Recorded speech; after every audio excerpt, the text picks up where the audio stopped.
for season 5. Let me get this confetti going here. We're celebrating. This is a monumental year for us. Season 5. 5 years of doing the show. I can't believe, like I said, I've lasted this long, I will say. But it's been an amazing, fun ride. And like I said, we are back after a long hiatus. I can't thank you enough. My name is Don Terrell. I want to welcome you again to another episode and another season of The Color of Motion. Well, I like to say, hey, stories come in all shades. And I highlight people of color and diverse backgrounds in the industry of motion graphics, animation, visual effects, cartoons, and comics. This space that, if you don't know, after 5 years, I gotta love for sure. So, like I said, thank you so much for giving me a little bit of your time every Saturday afternoon. We are here 3 p.m. live to the Facebook group community. Make sure that you get plugged in to the Facebook group community. We're looking to grow that this year. This year is the year of expansion for the Color of Motion. So we want you to follow us, The Color of Motion, facebook.com/groups/The Color of Motion. Join us. The group is growing. Our family is growing. We're having a lot of fun sharing industry news.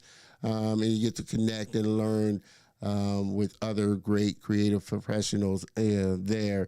Also, our Instagram, we want to grow our Instagram channel. Follow us there. Color of Motion, we share, little teasers, clips there. Definitely looking to grow the social channel this year for sure. We also stream, of course, to the YouTube channel. Subscribe. Hit the bell notification. Like I said, this year, I'm really looking to grow the channel. So I'm really pushing people to subscribe, follow us, really share the message that we're trying to put out there and help us grow. Also, another big thing I'm looking to push this year is really supporting the channel. Who doesn't love a great cup of coffee? Buy me a cup of coffee. .com/Don Terrell. That helps me to continue to create content for sure. Like I said, in the upcoming weeks, we're gonna have a lot of big things. The show is moving to audio platform. That's coming out Q1. New website, newsletter is coming out. Like I said, I want the show this year to be a lot more resource heavy for creators. So we got a new newsletter coming out that's going to be sharing job opportunities, industry news, articles, industry articles, just being really resourceful for all the creators out there. Like I said, that's my goal for, season 5 moving forward for the Color of Motion show. Of course, we got a lot of big things planned this year. We got GainsCon again this year out in Vegas. Barry Gaines and GainsCon Film Festival. We're going to be streaming out there again this year. Looking forward to really opening up new sponsorships. Speaking of which, we want to thank our sponsor for today's show, DG Graphics. They did the overlays, animations, and all the graphics for this. So if you're a business, and a brand that's really looking to get your message seen and heard and create engaging content, definitely reach out to DG Graphics. And as always, appreciate them for sponsoring the show and really getting behind the show. But we're looking to expand on that for sure. And like I said, really looking to tighten up the show and really, like I said, make it better. And with that, like I said, I can't do that without you. So I'm going to be asking a lot this year. What do you want to hear? What do you want to see? Who do you want to see? How can I make the show better?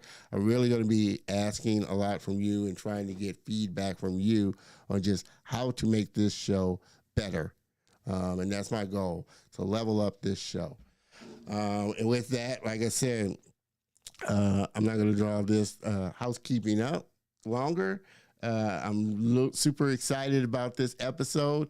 If you're like me, you're really going to get a lot out of it. If you're really into motion graphics, animation, Unreal, all of that, you're really going to enjoy this episode. And like I said, I've been looking forward to this episode for sure. So let me stop this confetti before we get kicked off here. And with that, like I said, I'm super excited, baby, to get this episode rolling. So what do you say we do that, hey?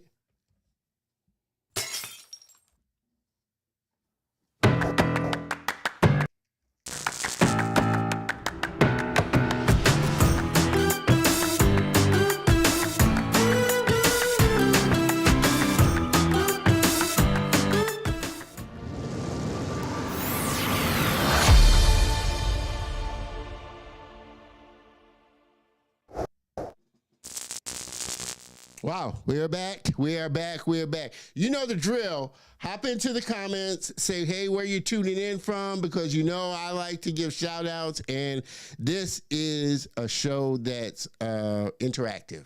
You know, you ask questions of the guests and me, comment so that I can throw them up on the screen. But this is an interactive show, and that's what I expect from you. All right.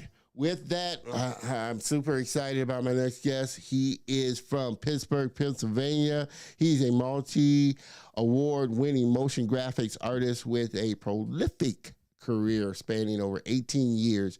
His expertise in creating captivating visuals has graced various media platforms, from television and movies to cutting-edge immersive technologies. His artistic flair has left its mark on some of the entertainment industry's most celebrated projects, including Iron Man, which I love, Lego, Batman 2, Lego Harry Potter. Lego has a lot of movies. Transformers and My Little Pony, just to name a few.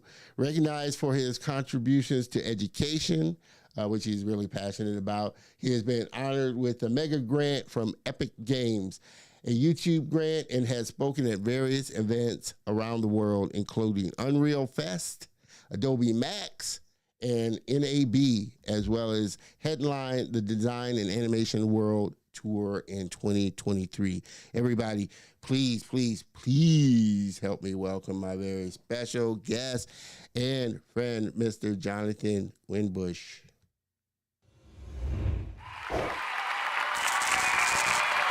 What up? What up? How we doing today? Jonathan. I appreciate you having me on. Thank you so much. We got to kick off to the new year. Bring our guests on in style. Man, I appreciate you so much for kicking this season 5 off. I can't think of a better guest to kick off season 5 for sure. So I appreciate you, brother, for coming on. Yeah, no, I know we've been talking about this last year. So yeah, as soon as you said to kick off the new year, I said, what a perfect way to get it started. Right before CES and everything too. So perfect, yeah, ready to get going. Awesome. Like I said, for all of you motion designers out there, I'm pretty sure you're quite familiar with Jonathan.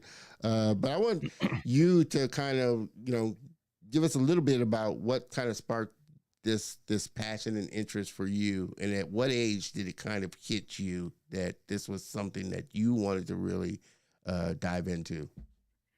Yeah, so I'm not gonna lie, kind of fell into it on accident, right? Like we were talking a little bit off air about video games, and that was my passion growing up. Like I've been playing video games ever since like the Tandy 1000, when the computers used to be those big 50-pound blocks, and there's just a big black screen with green text, and you had to use your imagination to play the games. Like that's how far back I go. But I just knew my whole life I wanted to work in gaming. And when it came time to go to university, I actually went to the Art Institute of Pittsburgh, and they didn't accept me into the game art program. They said my portfolio wasn't strong enough. But at that time, motion graphics was brand new in the education system. Like they just started a new curriculum for motion graphics and VFX.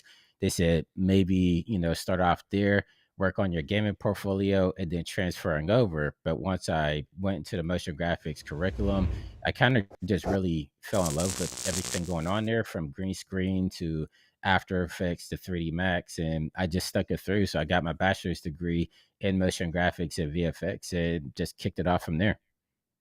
And it's funny. That's another thing we have in common. I went to the Art Institute. I went to the Art Institute of Houston, but I Yeah. actually thought about Pittsburgh because Pittsburgh was close. I'm from Ohio, and Okay. everybody in my art class was going to the Pittsburgh. A lot of people were going to Pittsburgh Art Institute, but I just ended up coming down here to Houston and found out they had an Art Institute down here. But which I guess I'm dating myself. They weren't offering animation or it was just traditional graphic design at that time. And I think the year after I graduated was when they started offering animation classes and stuff like that. I think Pittsburgh was actually the first one to offer that curriculum, and then it branched out from there. So, like, what can I ask what years you went down there? Or I you was 85, 87.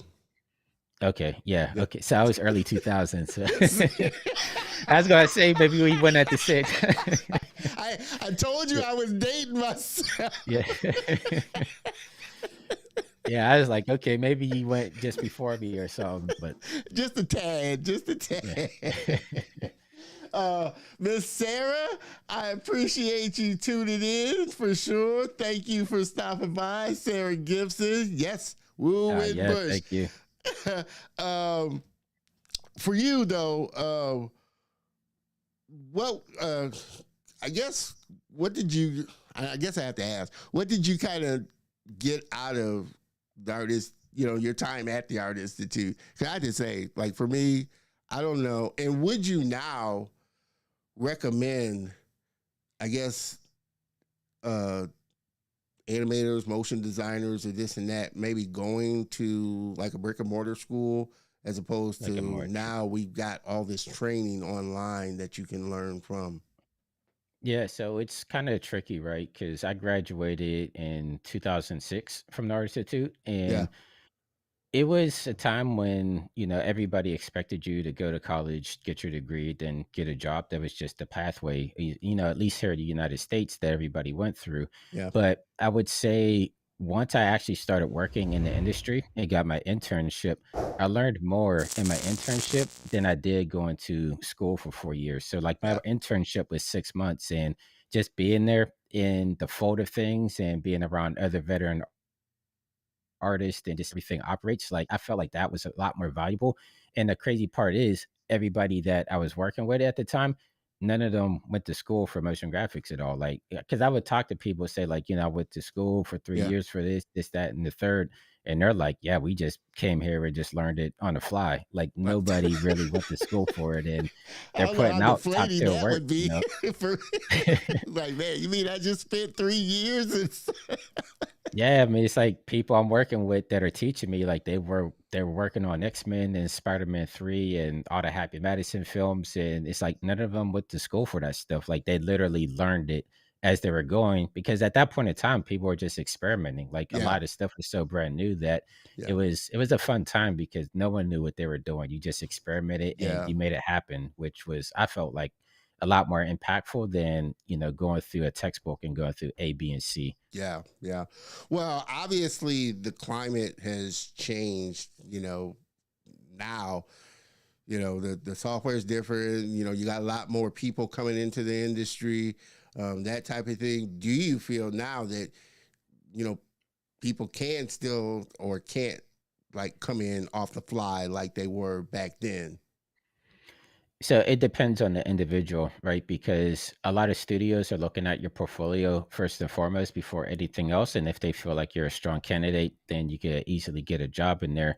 But I know, because I speak at a lot of universities doing public speaking, and Mm-hmm. a lot of students, they need that structure to be able to learn. So it just depends on the individual. Like, if you're the type of person that needs that classroom structure, you need to be around people to learn how to work around, with teams and things of that nature, then yeah, university is good for you. But if you're a self-starter, then there's no reason why I feel like you'd have to go to school. Like, everything is online. There's easy courses that you can easily pick up. And if you're motivated enough, you can easily jump in and make it happen. Yeah, yeah, no, for sure. Um, Mr. Dewan, I appreciate you tuning in there. Welcome back. Thank you. Thank you. I always miss you guys during hiatus. Welcome back. I'm looking to do, the graphics. I kind of simplified it this year with kind of went back to a more simplified kind of look this year, and really trying to find the look of DG, or I say D, of color of motion, which, as you can see, obviously purple is the color. I've kind of settled in on that, so I can like the Black Panther. Yeah. I appreciate you saying that, though. There, Dewan, Mr. Video Games Prof. Shout out to the Sega Dreamcast, Jonathan. You are such an inspiration. That's my friend up there. Teaches at Toronto University. Like you should actually have him on your podcast. What he's been doing up there at the school is nothing short than amazing. So definitely shout out to Alexander. You definitely need to have him on next. Alexander, you hear that? I'm going to be reaching out to you and connecting with you. So stay tuned for that. I'm definitely going to get your information from Jonathan afterwards to get connected with you and stuff. For you, though, coming, once you kind of got your education and this, what were kind of some of the big hurdles for you kind of getting into the industry, or that kind of first break for you? Yeah, so it's one of those type of things where I always say if there's a will, there's a way. And after I graduated from school, I had my bachelor's degree, and I felt like with that certificate that I automatically should have just got hired somewhere, right? Like a lot of people feel that way, like you're going through the motions, and that wasn't the case at all. Like I literally sent my resume out to every studio out in Hollywood. This is back when you would burn the DVDs, and I did get a hit at a studio. They brought me in as a junior artist, but funny thing is, like I drove all the way from Pittsburgh to LA to work at this studio. In the morning that I was supposed to start, the studio closed down. Like nobody was in the building at all. So literally I was just out here, and I was outside the building, like knocking on the door. I'm trying to call, and finally somebody came out, and they're just like, yeah, we saw them moving stuff over the weekend. I don't think anybody's there anymore. So after trying to make it out here for like a month or two, I literally had to drive all the way back to Pittsburgh and start over again. And I went to Barnes and Noble, and at the time they had this book that had the addresses for all the industry insiders, like for all the studios and stuff. So like artist, are you talking Artist Market? I can't remember the name of the book. It's so long ago, but it literally had every Hollywood studio and every record label address and phone number in there. So what I did was I just went and burned like a whole 100 stack of DVDs with my resume, mailed them out to every single place on the West Coast. And it just so happened that of all people, Adam Sandler's assistant at the time was from Pittsburgh, and they saw the address on the envelope, and it intrigued her because she's like, why are we getting mail from Pittsburgh? And it has my portfolio in there. They watched it and they were like, we love what you're doing. If you're ever in town, look us up. And so I literally took all the money I had, got a red-eye flight out to LA, showed up at the doorstep the next morning, and they loved that determination. They were like, you know what, we'll give you a shot. They gave me an internship, and after that internship, I kept working there for another 3 years. So yeah, Happy Madison was my first big break into the industry. Wow. And hey, that wasn't even a piece of advice, but I got to drop a bomb on that one because, like I said, I got to drop a bomb on that because I hope you guys caught that. As far as you never know who's looking at your work or who will see your work. That will open up an opportunity for you. You just got to be bold enough to do it. Yeah, I always tell people you have to put yourself out there because you just never know who's watching on the other end. I mean, they say like Eminem, like he literally got discovered because his cassette tape was at the bottom of the limo, at Dr. Dre's limo at the time, and he just randomly listened to it. So it's like if you don't put yourself in those opportunities to get discovered, then no one's ever going to see you. Yeah. I always used to say, use Andrew Kramer as an example. He was just posting tutorials, and what's his name saw his tutorials. What's the director? Michael Bay. Was No, it not Michael Michael Bay or Bay. it was the guy that did Star Trek and all Yeah, that? Bad Robot. He runs Bad Robot. Yeah, Woo, just coming off somebody a that holiday knows break, it. I'm still foggy. Yeah, somebody that knows it right off the top without me having to Google. Uh, throw it in the chat there. But he, like I said, he was kind of I guess, a visual effects kind of person, and he came across. That's what he says. Came across Andrew Kramer's tutorials and ended up hiring him, and from there it's history. So that's what I mean when, like you said, you just never know who's kind of scrolling through your work and comes across it for sure. What do you think about this time that we live in as a content creator? I mean, I know there's only so much context that you can give, but from your context, I mean, I can kind of give a little wider because for me, I remember before computers and before the internet and all of that kind of stuff. But now for you as a content creator, what do you think about this time that we live in? We got AI, and all of this coming out, the technology, Unreal, all this stuff. Yeah, no, I mean, to me, it's always exciting, right? Because you have to learn how to evolve with the times. Like, I mean, this isn't the first time there's ever been an evolution in the industry, right? I Yeah. mean, I'm old enough to remember, especially in the audio days, like, 8-track to cassette tape to Yeah. CD to MP3 to mini CDs. So it's like we've seen the evolution, especially how fast this came in our Yeah. generation. Like, it's come at a breakneck speed. So, and the thing that I always tell people is, everybody's always adapted. Like, when the record industry was saying like the radio stations was going to be the end of music because nobody was going to buy music anymore, the industry adapted and the radio actually helped propel those artists and people bought more music after that. So I feel like the same thing is kind of happening now within our industry. We've had our struggles in the past, like with traditional 2D Yeah. artists saying like 3D wasn't real animation, and that whole kabobble that happened there, and it evolved it to the point to where everybody's able to work in unison, and there's a lot of cross pollination there. So like when the AI stuff, people are bringing that up, at first it was kind of scary, but after you sit back and really look at it, like it's going to maybe take some jobs away, but I also feel like it's going to create other jobs, as this stuff always happens, right? It's Yeah. just right now we're just in the middle of the fire, everybody's trying to figure it out. But I think once everything finally settles and people figure out what their place is in the new revolution of where all this is going, then everything is just going to level out. Yeah. Yeah. No, I totally agree with you on that. I know this is going to come across, but let me put it here, right here.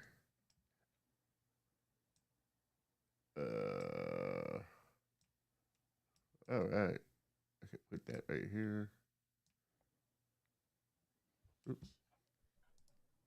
It's the video games. People, it's a little large. Professor, yeah. Prof, people can't see you unless they can see you. Yeah, that's a great story. Yeah, that's true. People can't see you unless you put yourself out there. They're definitely not going to know what you do unless you put yourself out there. And we're going to get a chance to take a look at some of Jonathan's work in a second here.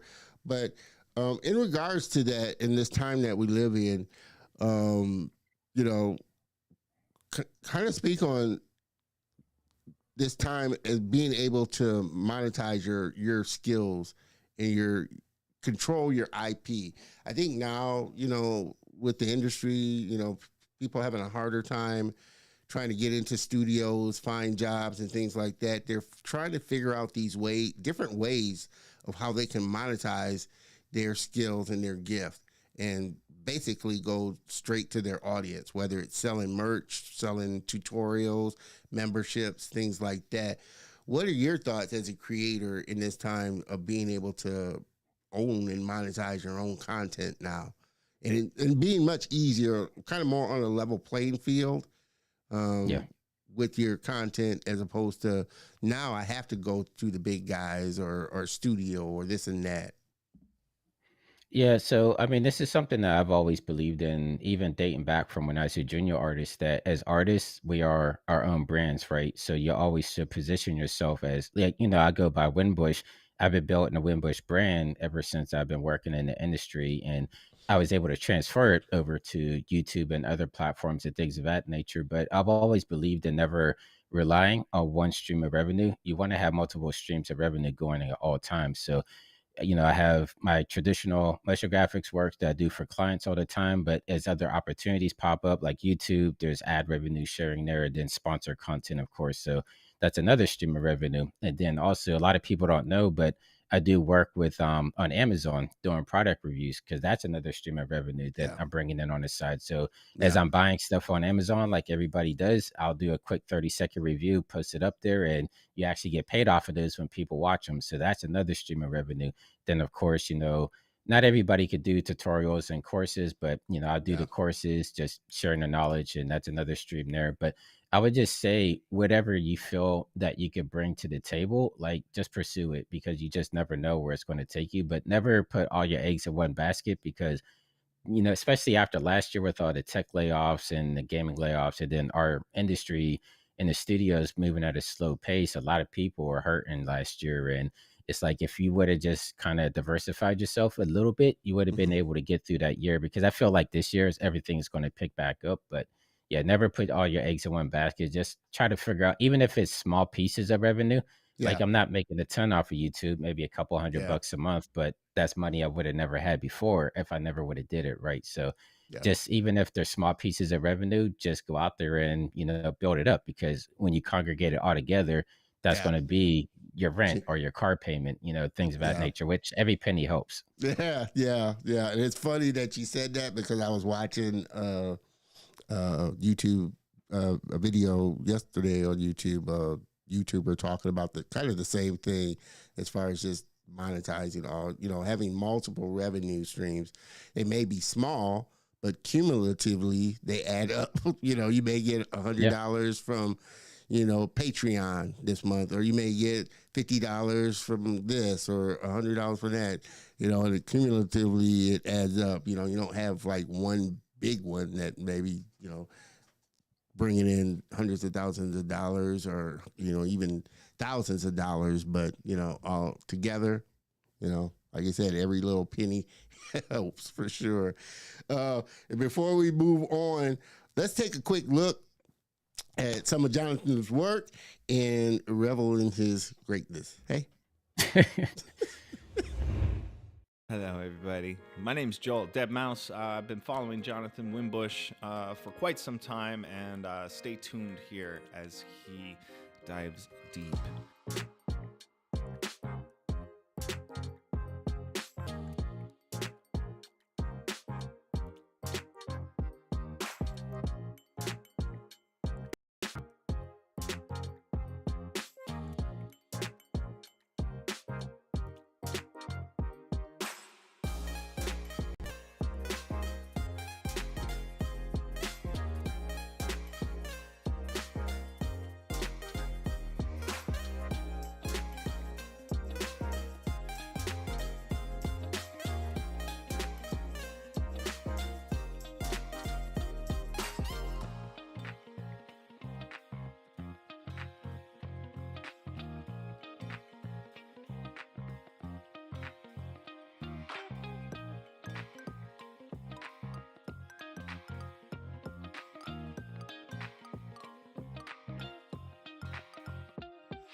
Amazing work. You're amazing work. Awesome. Appreciate it. Yes. Keyframe. Winbush is the GOAT for sure. Keyframe, thank you. No, but you've been doing, like I said, a lot of tutorials. I've been watching them. You've been doing a lot of videos, posting a lot of videos on just the stuff that you're doing. I did want to kind of touch base on, you've been doing a lot of I guess you would call photogrammetry. Yeah. Well, I've been doing this photogrammetry, but shooting textures for the layperson, going out and shooting natural textures to use on models. How has that been for you? And what was it that kind of initially got you, wanting to try that, Yeah, so I've always been a hiker my entire life. Like I go out and I hike every day. Then on the weekends I do like those big 10-mile hikes twice a weekend. And I'm just out there taking pictures usually, and I use it in a lot of my work. I do a lot of environmental building for Yeah. TV shows and things of that nature. But Yeah. whenever Epic Games dropped that news last year that they were no longer making mega skins free, and I saw a lot of people freaking out about that. I looked at that opportunity, was like, well, a lot of people's work that I see, you can tell that they're using mega scans because everybody's using the same exact assets all the time, right? It's one of those type of things where you give something out for free, people are going to utilize it, of course. So I was like, well, if they're taking that away from people, maybe this is a good chance for me to build my own library. And then if I build up enough pieces, maybe I can put it out there for the community. And it was just a fun exercise for myself too, because I'd never really had done that before. And it's just always looking at ways to expand my skill set. And so I got a hardware scanner. It's called the Raptor by Creality. And they just updated it to where you can actually hook it up to your cell phone and use that as a computer. So now I could be mobile out there scanning stuff when I'm out there on a hiking trail. So that's what I've been doing. Just when I'm out there hiking, if I see something interesting, I'll go and scan it, and then I'll bring it into like Cinema 4D ZBrush and clean it up, and then bring it into Mixer, retexture it, and just build my own library that way. So it's been a challenge because I thought it was going to be easier than it actually is, but that's been the fun part of it. It's just kind of figuring it out, and no scan is ever the same. Everything comes with its own set of challenges. So it's been fun. It's almost been like meditative for me. Yeah. I can imagine. I'm with you there, Keyframe. I can't imagine hiking 10 miles. Well, I mean, I do a 3-mile, like a 3-mile marathon, kind of the walk for Alzheimer's. I do. That's 3 miles, but 10 miles, that's a lot there. You gotta like it though, for sure. You got to get away from the computer sometimes. So 10 miles definitely gets you away from it. Well, speaking on that, what's kind of been the best piece of advice that's been you've been doing this for a while, 18 years plus.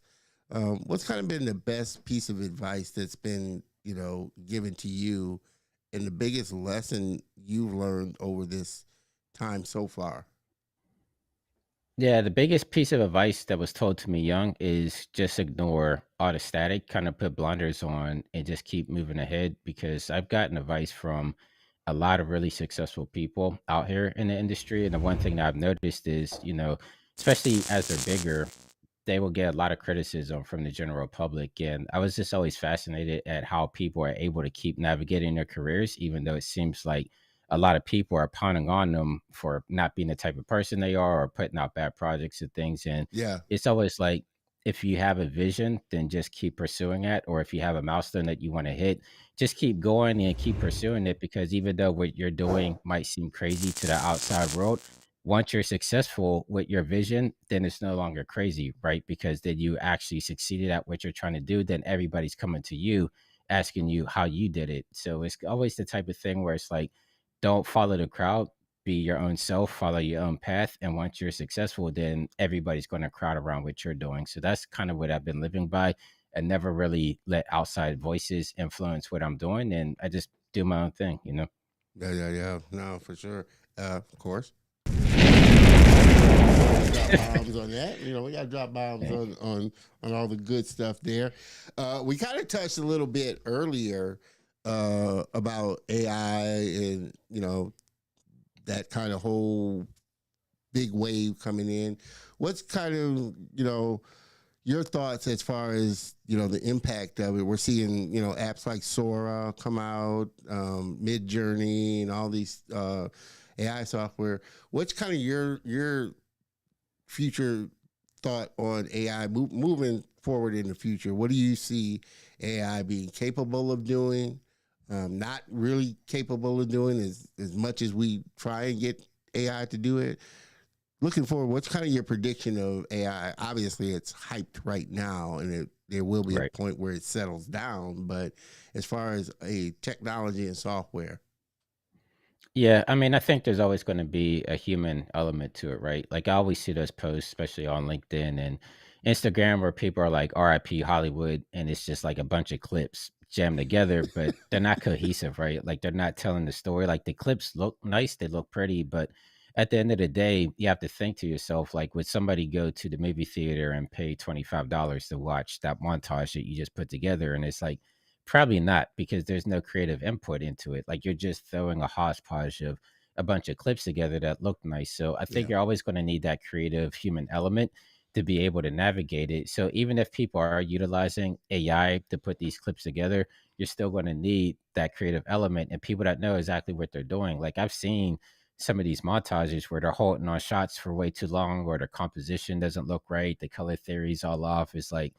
to the general public, they'll look at it and say like, okay, something doesn't seem right. And that's because, just a random person just put that together and text prompted it and had no type of background in, what we do at all. So I feel like people like us will excel at it, but I don't think the general public are going to be excelling at it as much as they think they are. Like, it's kind of a weird spot right now, but I see a lot of non-creatives say like, oh, I don't like the ending of Game of Thrones and how that ended, so I'm just going to use AI to make the ending that I wanted.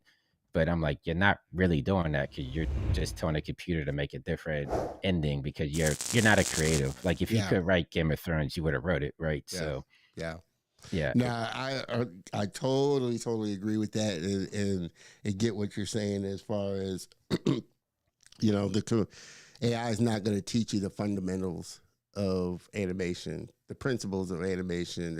It's not going to teach you, the concept and principles of design unless you're a designer to know it and to know, okay, what AI spits out, it doesn't look really right, or doesn't really fit. And that's why I say I think I'm excited to see what true creatives, AI in the hands of true creatives, creatives will create with it.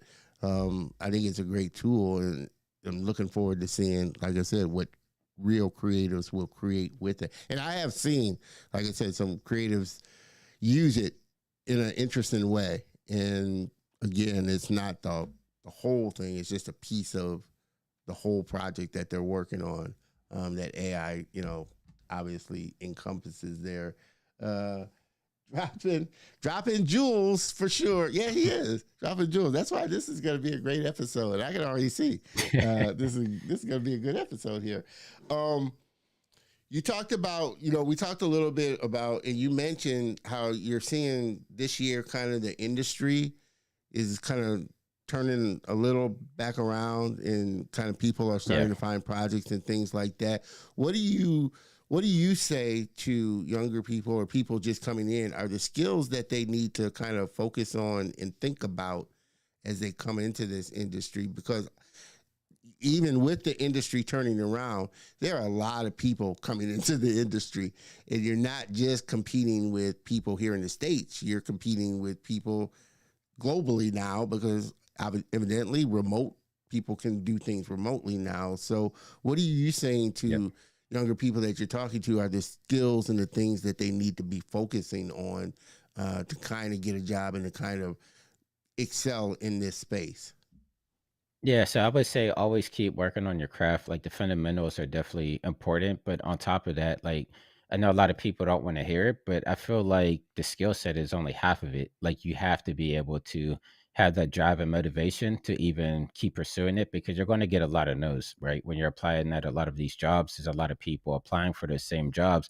So it's going to get discouraging. You're going to have a lot of no's, but with those no's, you just have to learn from them and keep pursuing it until you finally hit that yes. Like, when we went back to my story earlier, whenever I first came out here and the studio was shut down before I started, like, I didn't let that discourage me, even though I stayed out here in LA and I couldn't pick up another opportunity, like, no studios were picking me up. I went back to Pittsburgh, resetted myself, and was able to finally get my foot into the door. So it might not just happen overnight for you like you wanted to, but you Yeah. have to be passionate, especially now more than ever, because there's so many more people that have the tool sets to be able to do this stuff. Like when I was doing it, all the software was paid. There was no Blender, there was no free Unreal Engine, there was no Yeah. free Unity. Like it did, it was kind of we had the gates up. So, they like to use the term gatekeeper. Yeah. It was gatekeeped. So like if you couldn't afford the softwares or pirate it as I did back then, Yeah, as you we know, all did. it yeah, you couldn't get your foot into the door, but it's like now more than ever, there's so Yeah. many more ways that people could get into this. So people are definitely taking advantage of those software opportunities that are Yeah. available to everybody. Yeah.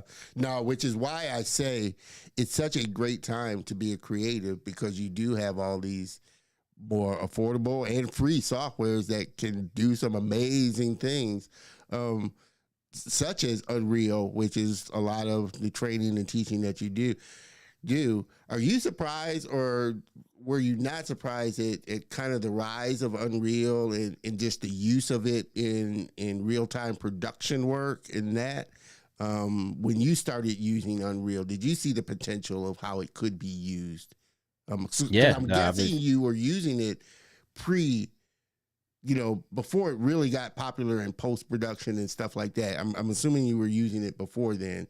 Did you see kind of that rise of, hey, this can be, really used in this area right here? Yeah, no, absolutely. Because as we said, I grew up a gamer, so whenever I would play video games, especially around like the PlayStation 3, Xbox 360 era, I would see the graphics on screen, and it was like, I'm at work and it's taking me days to render out these scenes, but here I am playing a video game and everything is running in real time, and it doesn't Yeah, look that bad. So I'm like, how come when I'm rendering stuff out of like Maya or Cinema, it's taking days, but if I pop a game in the Xbox, I'm actually interacting and controlling it. So it's one of those things that was always in the back of my mind. And once I was able to get my hands on Unreal Engine, this was way back, I want to say 2019 when Unreal Engine 4 was out. So it wasn't even built for motion graphics or virtual production or anything. Like it yeah, was still straight up just a game engine. But me, I just like to tinker, and I was able to finagle it to make it work the way that I wanted it to work. And that's kind of how like the whole Unreal tutorial series started, because I put my findings out there and it built intrigue, right? Like people are saying like, hey, what's this real-time technology you keep talking about? And it's one of those things that I did get a little bit of pushback because, people love working in their traditional medias. Like, yeah, people are used to offline rendering. They didn't want to learn Unreal because it's way different than your yeah, traditional 3D program, right? But as Unreal, they started to reach their hand out to across the aisle to 3D artists, motion graphics artists, and started to try to adapt it to make it easier. And once they started doing that, that's when we started seeing the influx of more mediums start to use Unreal for their projects. But I've been saying this stuff since 2019. And I was like, hey, we got this real time tech. Everybody really needs to look into it because I feel like it's going to be a game changer. And if you're in early and building these skill sets up, I can guarantee that there's going to be work for you because a lot of people are scared to even touch it at that moment. yeah. Including me right now. I Yeah. have it.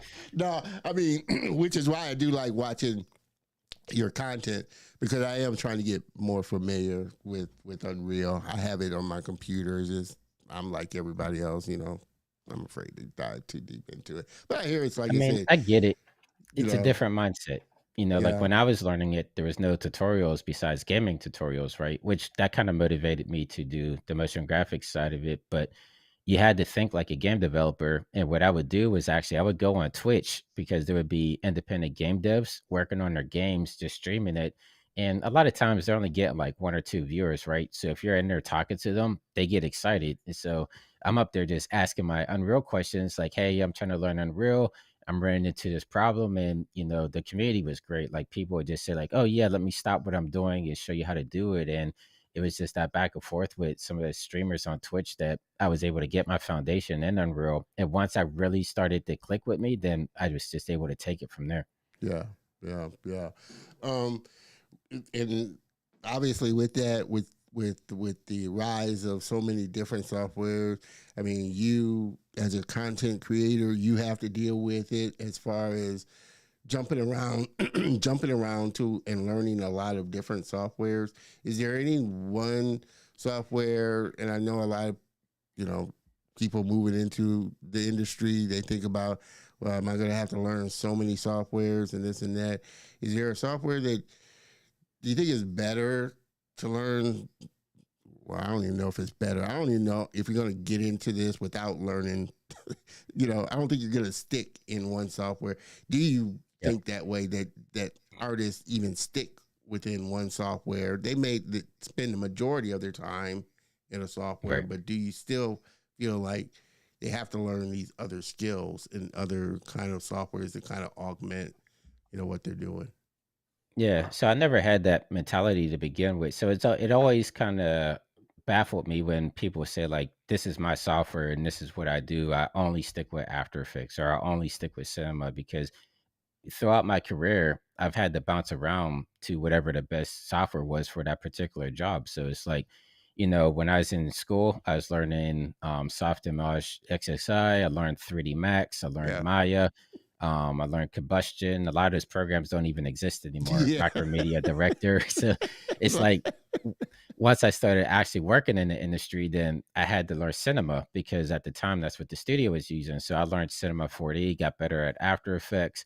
There was a project because Cinema didn't have dynamics at the time that we needed dynamics, and so I learned RowFlow because RowFlow had dynamics at the time. So it was like I taught myself RowFlow for that particular project so that we could use the dynamics in it. And it's like I always just felt like if there was something within a program that I thought we could utilize, I would just put it upon myself to use that program and figure it out. So, like for me, I'm always just learning new programs all the time because there's always something fascinating about particular programs that there's no one perfect software. Like you usually have to hodgepodge these things together to get the results that you want. So for me, it's just like whatever's out there, bring it on. Like I'm currently trying to learn Notch right now.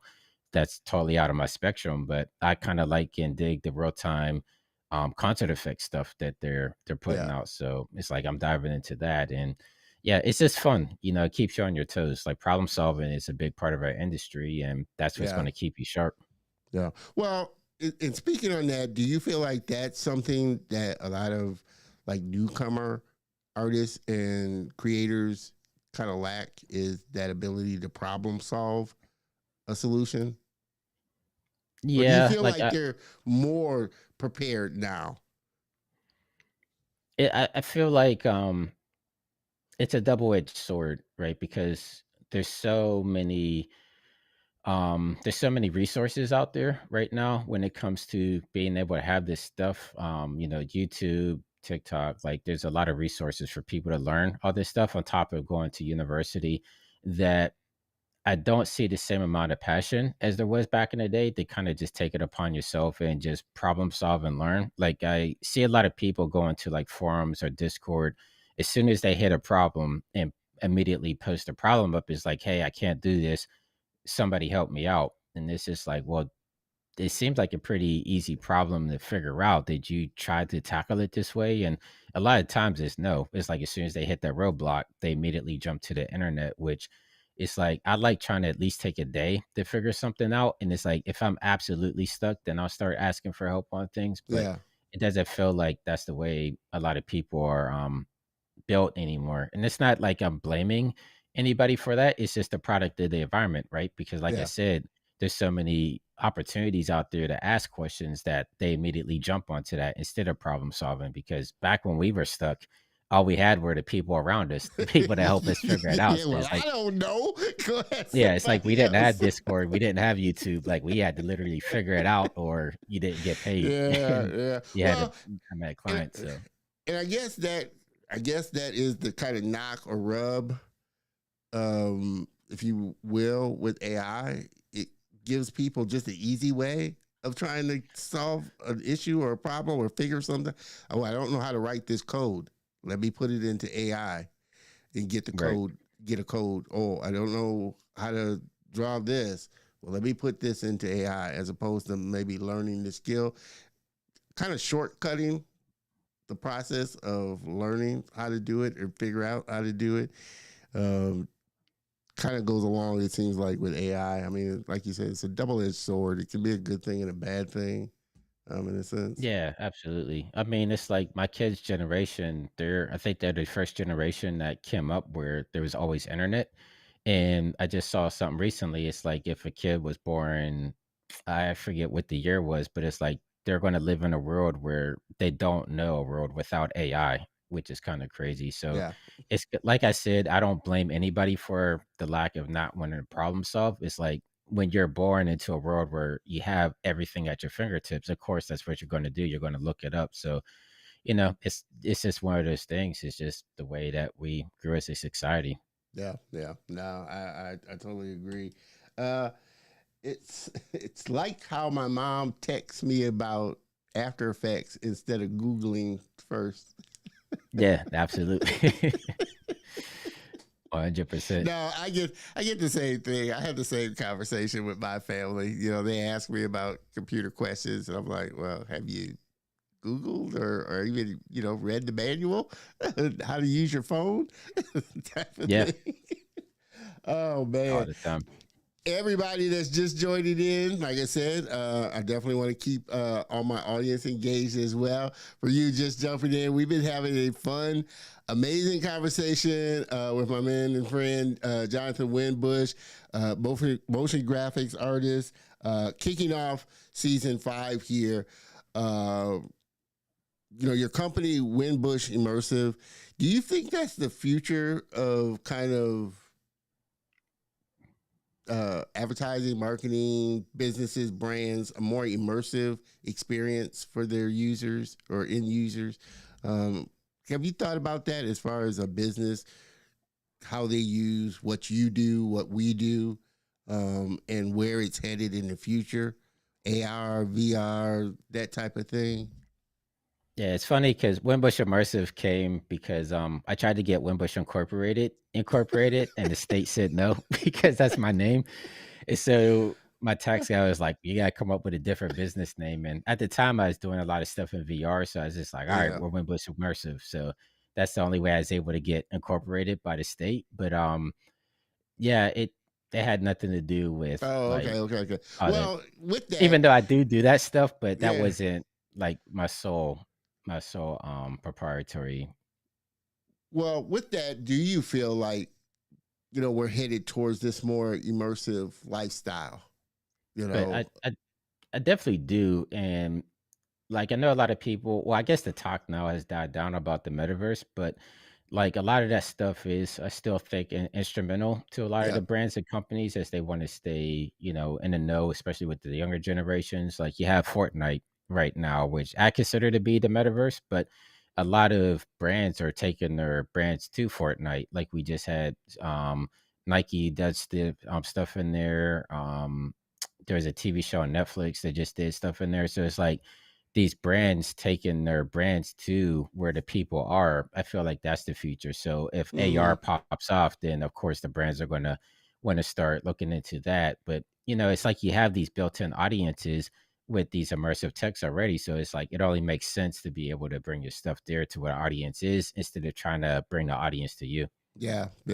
No, again, it's so funny that you mentioned that, because I was just listening to another video talking about kind of the same thing of the future of like businesses and brands and how they're marketing.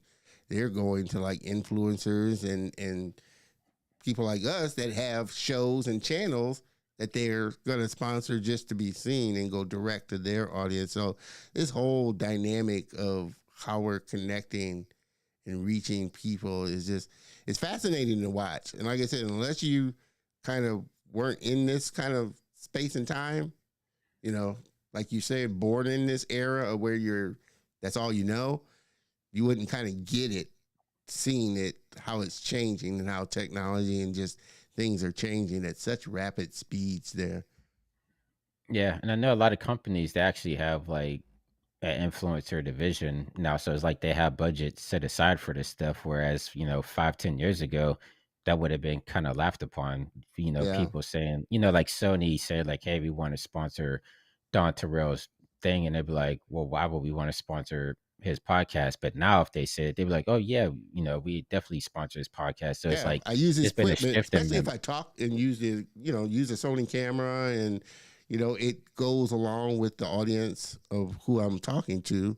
Use cameras and things like that. It makes sense, to get Yeah. connected with content creators' audience, But I for also sure. feel like that generation that grew up on content creators, like the early YouTubers and things of that nature, they're now adults, and those adults are working in the advertisement field. And, it's like they grew up with YouTube and watching their favorite YouTubers instead of watching TV. So it only makes sense that they're like, hey, we should put our marketing dollars into YouTube because that's where everybody's at. Like, I know for my kids, even though we had cable at the house, like they didn't really watch Yeah, TV at all. Like they'd be watching YouTube and stuff like that. So it's yeah, like that generation is kind of, people say it's a shift in the way that we're thinking, but it's more of the next generation is now guiding, the way things are moving. And that's the way yeah. it's always been, right?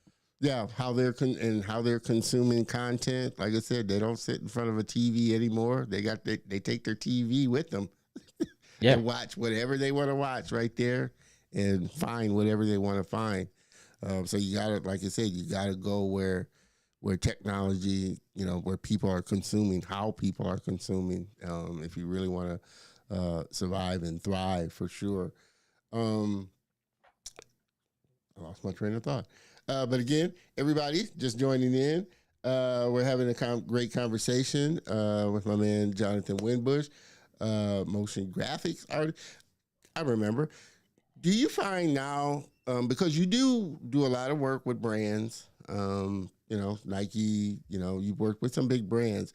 Do you find it a hard sell of motion design work with them, or do you see those kind of companies like that? They understand the power of motion design in their marketing and advertising, as opposed to the more mid-sized business, and definitely the small-sized business may not get the importance or the impact of what animation or motion graphics can do for a brand and their product or service. Do you feel like there's a hard thing in when you're talking to a company, convincing them, or do the majority of the projects that you work on, are they reaching out to you because they've seen your work and know what you do, and that's why they're reaching out to you to create something like that? Yeah, it would be on the latter. So, like, all my work has been the company or the clients have been reaching out to me more in particular because, like, I've been working for myself for the past 10 to 11 years. I think the last studio job I actually worked in the house was when I was at Warner Brothers. But when I was working at studios, I would always keep my relationships with the clients there and the other artists. And as I started going out on my own, like if someone had a project, they would just refer me. And it just got to a point to where I was constantly being referred for projects. And so whenever anybody came to me, they came to me with a specific need in mind. Like I never really had to go out and pitch myself to clients saying like, hey, we need to do this for this particular project. Cause it's like they already have the project already set, Yeah, right? And they're like, okay, we need these graphics or we need X, Y, and Z. So we're going to go to Winbush to have it done. Now, in that respect, some of the newer technology is the stuff that I do have to pitch. So like say, let's say Fox, because I did some stuff with the NFL on Fox. hmm, They came to me for a commercial piece. I did a 30-second off CG commercial for them.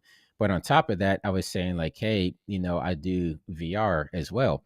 So on top of doing this 30-second commercial, what if we did a VR experience on top of that? And I was just trying to build up my VR portfolio at the time, so I didn't charge them an arm and a leg for it. But they were intrigued by it. I went to the studio, showed them some stuff I've done in the past, and was able to get them to do a VR project. This was at Fox San Diego. They had just built a new facility down there, so they had me come down. I did some 360 yeah, shoots down there, and we did a studio tour of them building the studio all in VR, which was kind of cool. And so as I had these opportunities doing my traditional motion graphics, I would also pitch the immersive stuff on the side saying like, hey, we could get the most bang for the buck if we do this stuff on top of it. And, it's kind of helped me out in getting a couple extra dollars in there, plus also Yeah. getting to do new and exciting projects as well. Yeah. Well, man, you're bringing up these points in such a timely manner of what I talked about, because I was talking to somebody else about just as a entrepreneur or content creator, or business person, being aware of how you can add additional value to something that you're already doing, and seeing an opportunity for you. Like you said, that's not what they originally hired you for, but you saw an opportunity to add more value, make more money in what you're, increase the project of what you were doing, but add more value to what you were giving, doing that. Encouraging artists and creators to think about that when they're working on a project or being asked to work on a project, finding those other opportunities that you can add something else into it, like you did with the VR segment to it. Definitely goes a long way as a business person and creative doing that. Especially if you could bring something brand new to the table, because a lot of companies, they want to be at the forefront of stuff too. So like right now, what I tell people, like Fortnite is a big one, and it's pretty easy to jump into. And there's millions of people playing Fortnite all the time. So when I go to companies saying like, okay, we could do your TV show, but did you think about building a Fortnite experience to promote that show as well? And they look at that like, none of our competition is doing this. This will put us, this will give us good traction, and people want to write about it. And so they look at that as an opportunity to make their branding look cool as well. So, it's the type of way that you pitch it to people, say like, hey, you're going to be the first shoe brand to be inside of Fortnite, or the first shoe brand to be in VR. That piques people's interest because egos, those will top anything. And if they can say they're the first or they're the best to do something, then they're more than likely going to say yes to whatever you're pitching, as long as you pitch it right and it's a cool opportunity for them. Yeah. Well, with that, because it's something that, they may not be aware of or may not know about, as a business or a brand, do they ask you, well, how is this going to increase? It may be, we may be the first doing it, and it may be cool and this and that, but how does it increase our bottom line, is bringing us revenue and this and that? Do you have a lot of companies that ask that as far as being in business? Well, how is this going to, raise our bottom dollar? Yeah, a lot of people ask about the ROI, the return on investment. And the way that I pitch it is, it's going to give you the cool factor, and you're going to get the exposure that you wouldn't have gotten other hand if you jump into this opportunity sooner. Because a lot of times with this stuff, they're not going to get a huge return on that investment, or it's not even something that you can really put a dollar amount. Like you can't say like, okay, if we do this VR experience, we're going to get this much more exposure, because there's just no way to measure that, right? So I would say you're going to get the exposure for doing something cool. You might get opportunities to get written about in a whole nother audience that you would neither not even have a foothold into. Like a lot of people are doing that with the metaverse and the NFTs and stuff like that. Like they would say like, okay, we're going to do a NFT, and that's going to get us to that crowd, and then that crowd will kind of propel them up on that side. So a lot of times it's more about the cool factor and getting the extra exposure and just allowing them to be a part of something that's different. That, because like you said, a lot of times they don't know about the things in these spaces. Like they're so laser focused on the traditional sense of what they're doing that they don't know about all these other cool stuff out there. Yeah, for sure. As we start to bring, this has been a kind of a, like I said, a great episode. We are, like I said, not one of the longer ones, for sure, a little over an hour, but we're going to bring this plane down for a landing. This has been, like I said, amazing first episode. And for sure, Jonathan, we got to have you back. Definitely. I'm looking to do another new thing I'm looking to do this year with the show is kind of live tutorials. So definitely having Jonathan come on and do like a live demo of Unreal would be an amazing thing. Would definitely love to have you on to do that because one, I know, like you said, moving forward, Unreal artists and Unreal, designers are going to be needed. They're looking for them now. People that are versed in Unreal Engine.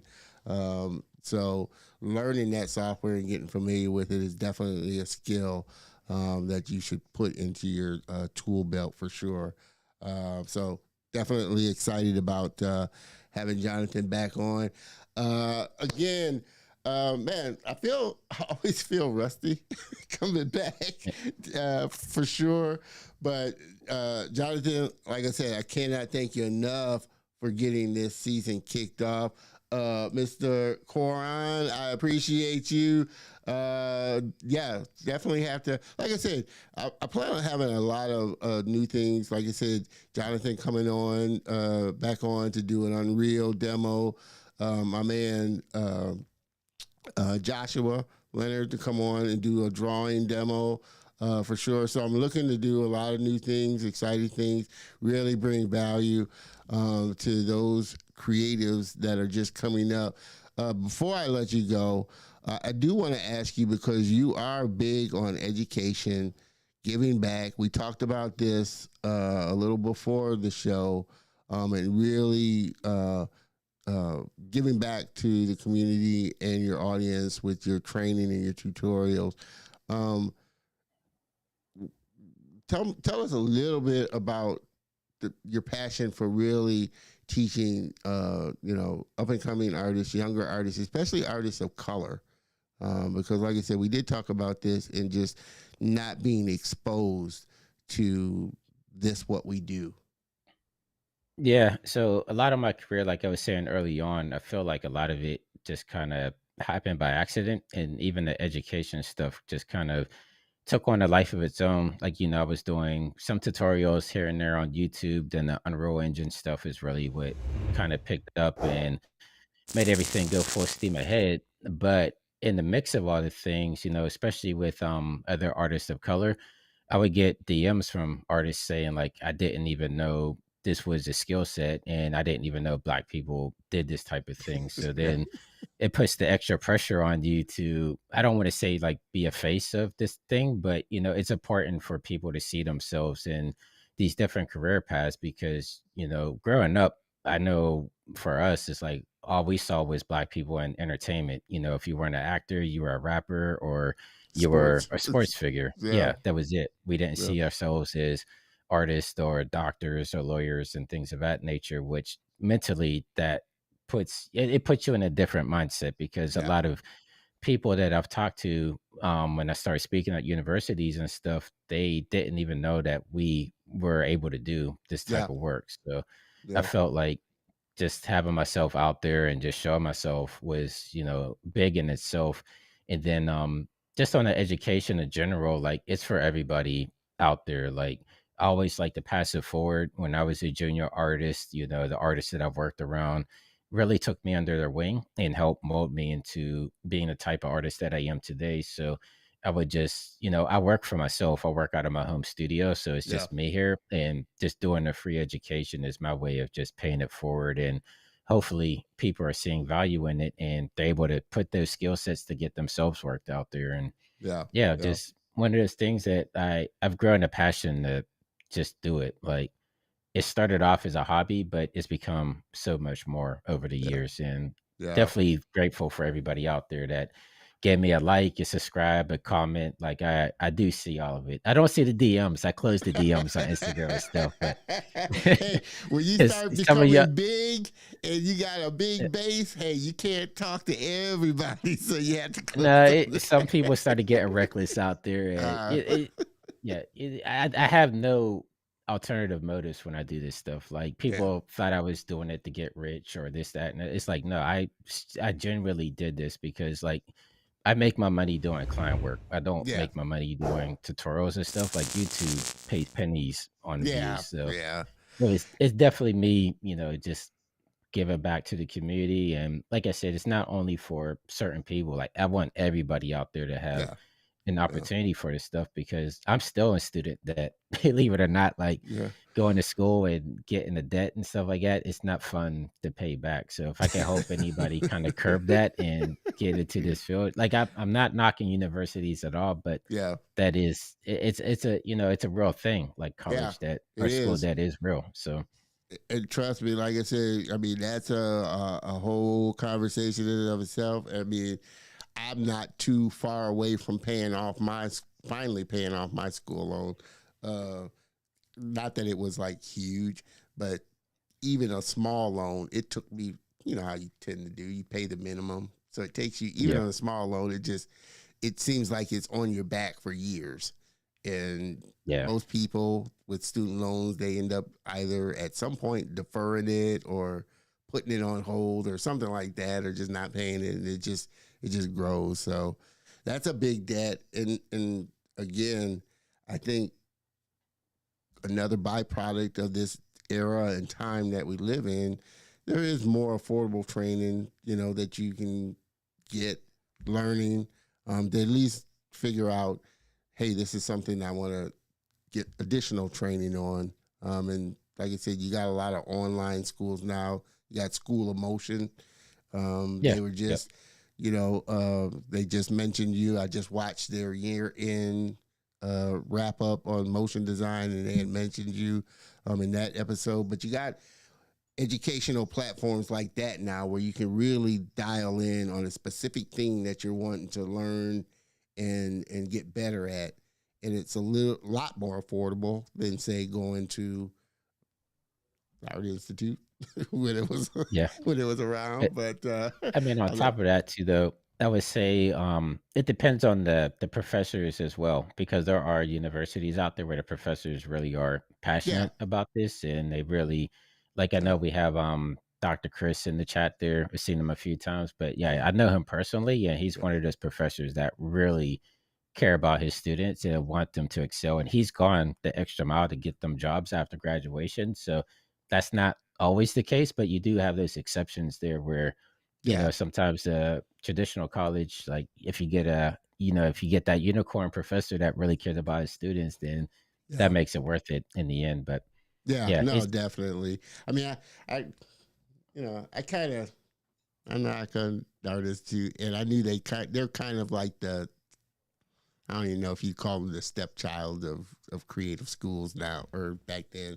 But I mean, you got Savannah, you got schools that are much, I think, better equipped to do it. Savannah, you got Ringland, you got a lot more schools that are really geared toward getting people, really studio ready, as opposed to, I felt like the Art Institute was just cranking out production workers. That's the way. I mean, sometimes I was even teaching the class, like, because I was always a go-getter, and I would go more than the curriculum, and I'd be working on my project, and my teacher would be like, "Oh, how'd you do that?" And I'd be like, "Oh, well, I read the manual." And you're like, "Oh, can you show everybody else how you did that?" So it's like, dang, I'm not even getting paid here, and I'm up here teaching the class. But that's the way the Art Institute was, right? Like you said, I felt like they were just cranking them out, but. And like I said, some of the instructors you had that would be really, I don't know. Everybody, everything's a lifelong. Even at a veterans say they're always learning. So I'm not gonna knock that. No, I'm still always. I mean, that's the fun part. I hope I never get to the point where I'm not learning anything. Yeah, a true person realizes you never stop learning. Most people do after they graduate, though, which is why, that's another topic. But we are, like I said, this has been an amazing conversation for sure. Like I said, we're going to have, you back on the show, Jonathan. I am going to talk with you about coming back on to do like an Unreal demo. Like I said, I'm kind of working through sharing screen and how that's going to look on the show and stuff. But that is something, segment I want to start implementing into the Color of Motion is live kind of tutorials and stuff to kind of really show people different softwares and tools out there that they could be getting into. Miss Sarah, That's the best part. Hard to get bored when there's always more to learn. Yeah. And like I said, Yeah, absolutely. you're always going to be learning. Otherwise, you're going to fall behind. That's just the That's nature of probably why life. I'm into the 3D scanning now because it's something I didn't know. And, for me to get that spark, I got to kind of dive into something that's the unknown. And that's when it becomes fun again. So, yeah, if you're always learning, then I feel like you're always having fun, at least for Yeah. me. Yeah. Well, human nature, most people tend to try to stay on the safe side of stuff and don't want to stretch themselves or push themselves past fear of looking bad, not learning or picking up something. So you gotta, like you said, it's always good to be that type of person that you just want to learn. I'm like that too. Like I said, I tell people, I'm an old school person. I remember before the internet and stuff like that. And trust me, I have a conversation with a lot of people in my generation that are resistant. I have this with my family that are resistant to learning technology and things. Yeah. Yeah. And No, I so, get it. My uh, grandfather never wanted to touch a computer. Like he had one, we got him one, and he refused to touch it. He's yeah, like, don't sign me up 'cause I'm not going to use it. So I'm like, I mean, I get so it. you can't get it, but like I said, you're going to get left behind because just the nature of the world and technology and how things move forward, there's always something new. That's why I say learn, don't hate AI. AI is not, especially because it's not going anywhere. So it's best to learn how I can use it to make what I create better or easier or whatnot. Yeah. I mean, that's it's the software companies that kind of drove that narrative. Like I hate the way that they did it because AI has always been around. Like back Yeah, then we called it machine learning, right? Like it's nothing new, but the way that they presented it to the general public, I think it was like right out of the pandemic, like yeah, the way yeah, they presented it is what made it scary because they're like, "Oh, this is going to take your job," and watch out, artists, and this. It's like, well, we had these tools for a long time, but yeah, the way that they presented it is what made people because you always need buzzwords to get yeah, yeah. the people excited about stuff. But Well, as yeah, far as I'm curious to hear your thoughts about it though. As before we wrap this up, as far as generative AI, and my thing is, it's still kind of the Wild West. They're still working, the legalities of how what it's scraping, how it's learning, and that type of thing. Is that something that that you think about as far as where it's for, as far as generative? Now, there's like machine learning AI tools in After Effects and all the other software that's AI driven tools, but I'm specifically talking about generative AI and how it learns and how it picks up people's styles and this and that. Have you thought about that as far as AI moving forward? um, a little bit. I mean, I kind of have a different perspective on it because I've worked in the industry for so long and I've been in those pitch meetings where you have the clients saying like, "Hey, look at this ad by Sony. We want this too, but with our logo on it." Like they Yeah, wanted you to replicate that exactly. So basically, it's like you're getting paid to copy somebody else's work yeah, and put your own kind of spin on it. And I feel like that's what AI is doing, but they're doing it at a much faster pace, and that's what's kind of getting people scared. But there's always everything's a remix. Like it's always been a remix, and it's just now we are able to remix it that much faster. Like even artists that think they have original work, it usually spawned from a place that another artist might have did generations back, and they're yeah, just kind of improving on it. So like I tend to keep myself out of that argument, especially because I'm an artist for hire, right? So clients come to me that hire me, and a lot of the artwork I do is at my own because they paid me to do it, so hmm, they own that. So like if Disney hires me to do something, then they could do anything they want with it at that yeah, point. Like I get why artists are mad that it's being scraped and stuff, but I'm like, companies are going to do what they're going to do. Like whether you're mad about it or not, they're still yeah, going to do it. So you just got to figure out your way of navigating around it. Like, okay, this is happening. How can you use this to your advantage instead of trying to stop it? Because you can't stop progression. Like once the genie's out of the bottle, then yeah. it's out. Like you can't stuff it back in. So you're just going to have to figure it out. And I don't have the answers. Like, I'm still trying to figure it out, but I'm confident in my ability to figure it out, that I'll come up with some type of solution for myself at least. So that's all it is. Just have confidence in yourself as an artist, and you'll push through it. Yeah. Now, a great note to end on for sure. I will say though, I do want to ask this one last question though. When you talk to people and when people see your work, what's the one thing that you want people to kind of take away from them seeing your work or them talking to you about what you do and the skill that you have? What's that thing that you want people to take away from? It's not even about the work. It's just more about the way I presented myself, and I hope people at the end of the day they know that I actually cared. Like, I hope when they see me up there and they see my name, they're like, okay, that's somebody that actually cared about us and cared about pushing the community forward as a whole. Because I've never been a selfish person. I've always been about uplifting people, because I always felt like, teach a man to fish and he's able to feed himself for a lifetime. Like, I truly do believe that. Like, so I'm really hoping that people see me as the type of person that I'm genuine in what I'm doing. And I really do hope that everybody wins, because there's enough out there for everybody. And I hope that it doesn't come off phony or as a front, because that's not my intention at all. Yeah. No, definitely. Like I said, a great note to end on for sure. And I can attest that Jonathan is definitely authentic and is definitely here to help.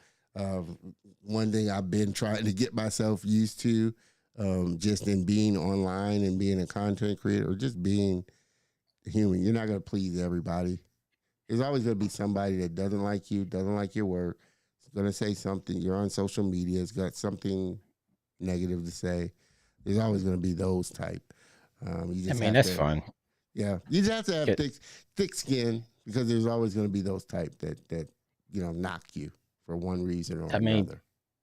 The way I look at it is like, I like my certain genre of music. I don't like all music out there, and I look at it like that. Like, I'm not everybody's cup of tea, but there are other people doing the same thing, and they might vibe with them, and more power to them. Like, that's why there's options. Like, there has to be options out there, and you're not going to love all the options out there, which I'm fine with. Like, the people that like what I do, I'm here for it. If you don't, there's another channel.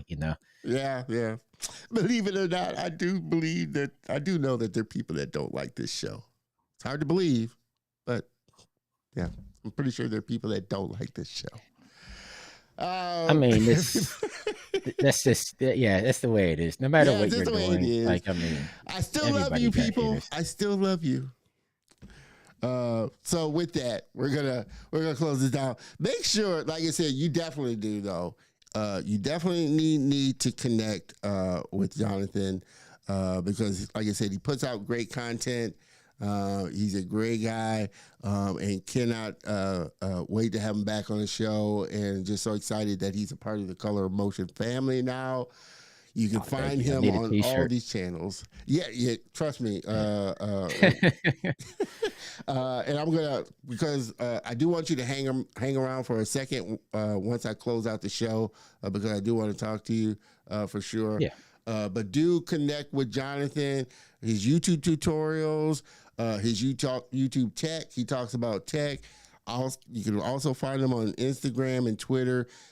Find him somewhere, connect with him, check out his tutorials. Like I said, if you're a motion designer, animator, Unreal lover, you will definitely, or just creator, content creator, a photographer that loves to shoot textures and just shoot. He's got something for you there, and definitely don't want you to, like I said, miss out on any great content that he puts up. So definitely get connected with him on all his channels there. Like I said, Jonathan, if you could hang out for just a second while I close out the show, so I can talk to you afterwards. But yeah, absolutely. Everybody, please, again, help me thank my man Jonathan Winbush for kicking off Season 5 of The Color of Motion. Thank you, Jonathan. Hang out for just a second while we close it out. I appreciate it. It was fun. Man, this was way bigger than what I expected it to be. Well, I always expect it to be a big show. But like I said, this was a great episode. Man, Keyframe, you're right. We just had the GOAT on for sure. So another feather in the cap of The Color of Motion. We have such great artists come on the show. I can't thank you enough. Again, Kiefer, I'm definitely going to be reaching out to you to connect with you for sure. But I appreciate everybody that's, like I said, gives me a little bit of their time on a Saturday afternoon to check out the show. Fluffa, Wonder Fluff. Great names. Thank you so much. Appreciate you stopping by for sure. Definitely, again, make sure that you get plugged into the community. Go over to the YouTube channel, subscribe, because I definitely want to see you back. I definitely want you to be a part of the show. Again, Keyframe, thank you so much for tuning in and stopping by. Please share this. Everybody, I want this to grow. I want to get the word out. I want to, like I said, spread this message of diversity within the industry and really expose people to all the great creatives out there. So I cannot do this without you, which means you sharing, which means you supporting, donating, supporting the show. Like I said, I love a great cup of coffee. Who doesn't? You can buy me a coffee. So this helps me to continue doing what I do. So I'm definitely going to be doubling down this year and asking more of that. My mother used to say, a closed mouth does not get fed. So if I do not ask you, you will not know. So that is why I'm going to ask you. Yep, Mr. Jonathan threw a comment in there. Zachary Broden, thank you so much. But thank everybody again for, like I said, supporting the show. I'm going to be doing some special live streams through this month to kind of just give you a heads up of the future of The Color of Motion this year. Like I said, we got a lot of great things planned. Next week, we're going to be starting a giveaway throughout this year for new subscribers. Anybody that subscribes to the YouTube channel during the stream, during the show, is going to get a gift. So we're going to be doing giveaways and just a lot of fun stuff. So I don't want you to miss out on this. Wow.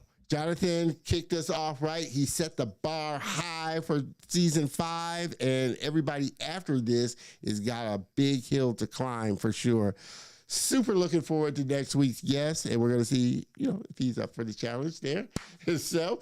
Mr. Rahindra Ramkalawan, animation story artist, worked for companies such as Netflix and so many others. Looking forward to having him on the show for sure. So definitely do not want you to miss out.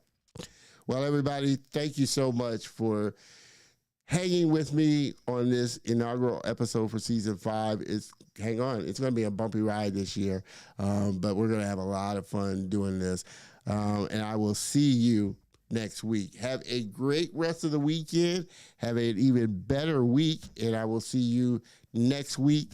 Same bat time, same bat channel, everybody. Cheers.